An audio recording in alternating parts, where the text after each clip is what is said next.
भैया 20 रुपए के 1 दर्जन दे दो और यही एक बड़ा वाला दिया, 10 रुपए का लगा लो, मेरे पास सिर्फ 30 रुपए बचे हैं।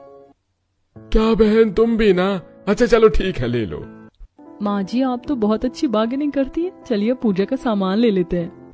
कुछ ही देर में दोनों सास बहू पूजा के सामान में फूल, माला, तेल बत्ती, रोली, अगरबत्ती जैसे सामान लेकर खील बताशा लेने के लिए जाती हैं। माँ जी आधा किलो खील बताशा लेकर हम क्या करेंगे? कौन सा हमारे आसपास कोई पड़ोसी? एक काम करते हैं, 1 पाव खील बताशा ले लेते हैं और कुछ पटाखे, क्योंकि बिना पटाखों की दिवाली अधूरी लगती है। करिश्मा के कहने पर सुमित्रा 1 पाव खील बताशे लेती है और कुछ पटाखे लेकर वापस घर आती है, जहां काजल अपनी माँ और भाभी के साथ खाना खाती है और रात को सुरेश और सुमित उदास घर आते हैं। कल दिवाली है और कहीं किराए पर घर नहीं मिला।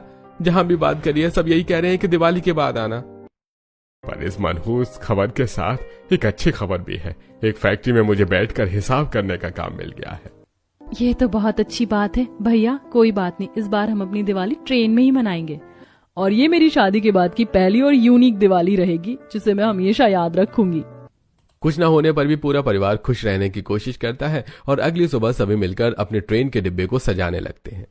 सुमित इधर आओ और ये ट्रेन के चारों ओर दरवाजे पर शुभ दीपावली लगा दो। अरे बहू ये रंग क्यों है यहाँ? पापा इससे मैं और भाभी रंगोली बनाएंगे, आप रख दो। इतना बोलकर काजल अपने पिता के हाथ से रंग ले लेती है और अपनी भाभी के साथ बैठकर ट्रेन के दरवाजे पर रंगोली बनाती है और रंगोली बनाते हुए फिर से करिश्मा को अपने मायके की याद आती है। मेरी बच्ची सुबह से काम कर रही है, अब थोड़ी देर आराम कर ले। माँ मैं सारा काम नौकरों से ही करवाती हूँ, मैं तो बस रंगोली के साथ फोटो ले रही हूँ। मालकिन मैंने आपकी फोटो ले ली है। फोटो ले ली तो दिखाओ। भाभी क्या हुआ? कुछ नहीं, वो बस कुछ याद आ गया था। इतना बोलकर करिश्मा दुखी हो जाती है और अपनी नंद के साथ रंगोली बनाती है। ये सब देखकर सुमित सब समझ जाता है और वो रंगोली बनाते हुए काजल और करिश्मा की फोटो लेता है। ये देखो करिश्मा, मैंने तुम्हारी और काजल की फोटो लिया है रंगोली बनाते हुए। ये हमारी यादें होंगी कि हमने कभी ट्रेन में दिवाली मनाई थी। अपनी फोटो देखकर करिश्मा और काजल थोड़े इमोशनल हो जाते हैं। कुछ देर में ट्रेन डिब्बा पूरा सज जाता है और शाम को पूरा परिवार तैयार होकर पूजा के लिए खड़ा होता है।